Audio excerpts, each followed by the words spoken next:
Assalamu alaikum dear students. Welcome to Superior Learning Management System. I am Professor Manzoor Shah from Superior Group of Colleges.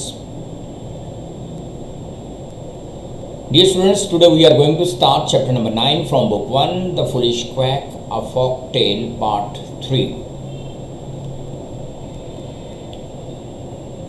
जैसा कि आपको मालूम है dear students कि हमने हर chapter के 1 to 3 पार्ट्स किए होते हैं और इस पार्ट में आज हम डिस्कस करेंगे ट्रांसलेट इनटू उर्दू, जो हमारा इंतहाई मोस्ट इंपॉर्टेंट क्वेश्चन है 15 मार्क्स का. Now get ready, let's start. Translate into Urdu. It is not we who are stupid, answer the camelman, but you. We are not stupid at all. These animals are of prodigious, enormous, large size and strength.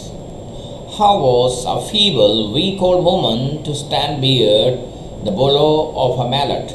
No, it is you, and you only, who are stupid. It is not we who are stupid. ये हम नहीं हैं जो बेवकूफ़ हैं. Answer the camelman. उन शुतरबानों ने, ऊँटों वालों ने जवाब दिया. But you, बल्कि तुम बेवकूफ़ हो. We are not stupid at all.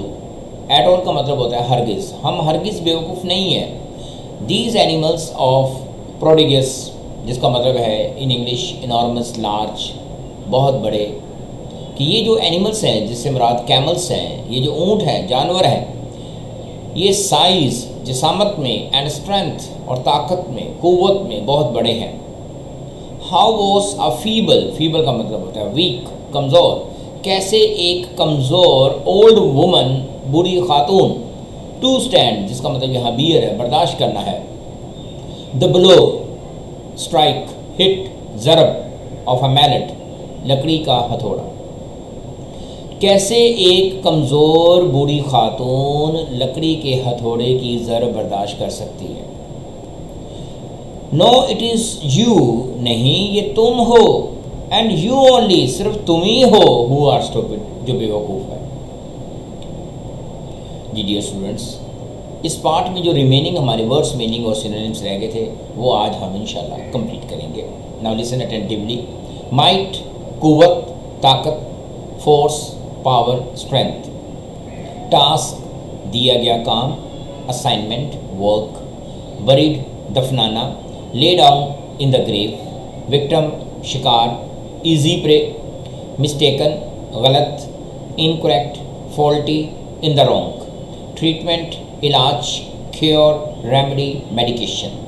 अनइन्फ्लुएंस्ड, बेअसर, असर ना होना. Ineffective, unchanged. सिविरिटी, सख्ती. Hardness, harshness, strictness. पनिशमेंट, सज़ा, पेनल्टी. माउंटेड, सवार होना. Climbed up, on, ascended. Compelled, मजबूर करना. Impelled, forced. सॉर्ट, किस्म, टाइप, काइंड. ओवरटेकन, जा लिया. Caught up with, reached. Suffered, मुब्तला होना. Grieved, be in pain, एगोनाइज्ड. Instead, बजाय इसके. In place of, rather than. Prodigious, बहुत बड़े. Huge, massive, enormous. फीबल, कमज़ोर, वीक, फ्रेड. स्टैंड, बर्दाश्त करना. Bear, endure, face. ब्लो, ज़रब, hit, strike, punch. Newcomer, नया आने वाला, न्यू अराइवल. बाउंड, बांधना. Fasten, fixed, tight. स्टॉलिड, भारी. Unemotional, heavy. अनकॉन्शियस, कॉन्शियसनेस, आगाही, अवेयरनेस, रियलाइजेशन. bewildered, परेशान होना. astounded, surprised, baffled. inquired, पूछना. asked, find out, investigate. cruel, जालिम, brutal, savage, wild. receive, understand, समझना, be aware of. error, गलती. mistake, fault, blunder. Dear students, जैसा कि आप जानते हैं कि हम आखिर में आपको end of the lesson assignment देते हैं. तो फर्स्ट असाइनमेंट है punctuation. Question number 1, punctuate the following lines. In lines में आपने पंक्चुएशन मार्क्स यूज़ करने हैं. Do you perceive? Answered the camelman, I wish to show you that what is good for camel is not therefore good for poor old men and women. जो second assignment है dear students वो हमारी most important होती है short questions, answer the following questions. पहले भी आपको guide किया गया है, याद दहानी के तौर पर फिर कह देता हूँ कि सबसे पहले आपने अंडरस्टैंड द क्वेश्चन, सवाल को समझना है, and try to write the answers in your own words, और अपने अल्फाज में जवाब देने की कोशिश करें। और फिर अपने इंग्लिश के जो स्पीड टीचर हैं उनको चेक करवाएं, अपनी गलती अपनी इस्लाह करवाएं, और साथ आपके पास बेस्ट 7 इंग्लिश की बुक अवेलेबल है, वहाँ से भी आप रहनुमाई ले सकते हैं जवाबात के सिलसिले में। Let's start. Question number 1, what is a clump of trees? दरख्तों के झुंड से क्या मुराद है? Question number 2, what was stuck in the camel's throat? ऊँट के गले में क्या चीज़ फंस गई थी?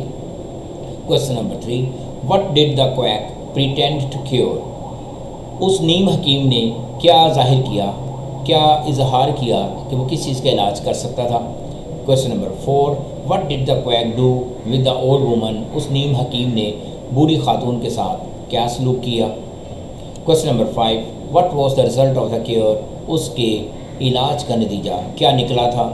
Question number 6, what was the punishment inflicted upon the quack by the villagers? वो क्या सज़ा थी जो गाँव वालों ने उस नीम हकीम को दी थी? Question number 7, for whom did the quack dig the grave? किसके लिए या किसकी उस नीम हकीम ने कब्र खोदी थी? Question number 8, what did the quack do in the next village? और अगले गांव में जाकर उसने क्या किया? Question number 9, why didn't the villagers let the old man get cure? गांव वालों ने क्यों उस बूढ़े का इलाज नहीं उस नीम हकीम से करवाया? क्वेश्चन नंबर 10, लास्ट क्वेश्चन है, why did the quack come back to the camel man? वो उन शुतरबानों वालों के पास, ऊँट वालों के पास वापस क्यों आए? ये थे जी हमारे क्वेश्चंस जिसकी बेटा आपने असाइनमेंट तैयार करनी है, और write the answers first in your own words. I hope you have understood all these things. See you next time. Stay safe. अल्लाह हाफिज़।